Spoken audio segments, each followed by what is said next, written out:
내년도 최저임금이 올해보다 5% 이상 오른 9,160원으로 결정됐습니다. 그런데 노사 모두 이 결정에 강하게 반발하고 있습니다.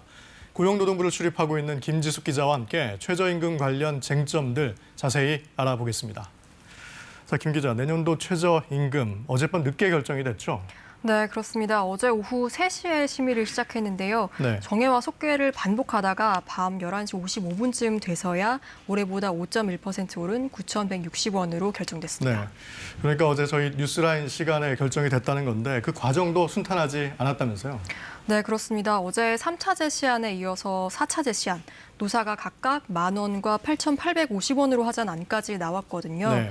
그런데 여기서 금액이 더 좁혀지지 못했습니다. 네. 그래서 공익위원들에게 심의 촉진 구간을 요청했더니 공익위원들이 9,030원과 9,300원 사이에서 정하자 이렇게 제시를 했거든요. 여기에 반발해서 민주노총 소속 근로자위원들이 퇴장했고요. 네. 그다음에 나온 공익위원 중재안 9,160원엔 사용자위원들이 반발해서 퇴장했습니다.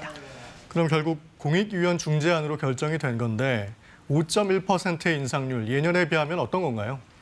네, 해마다 좀 차이가 많았습니다.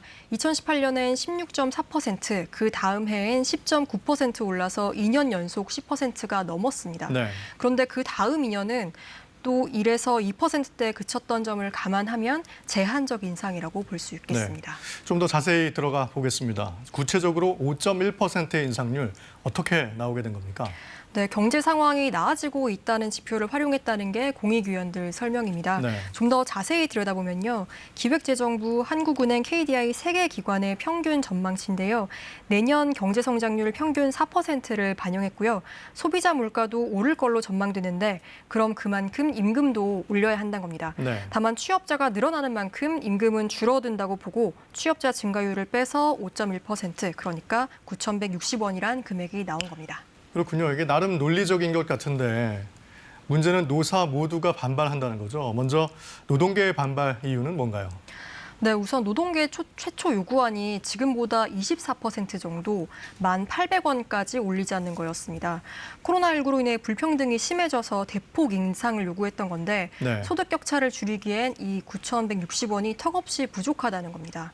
또 지난 2년 동안 인상률이 2.8%, 1.5%로 크지 않았던 점, 네. 또 문재인 대통령이 후보 시절 공약으로 내걸었던 최저임금 10,000원이 지켜지지 않았다는 점도 비판 근거로 삼고 있습니다.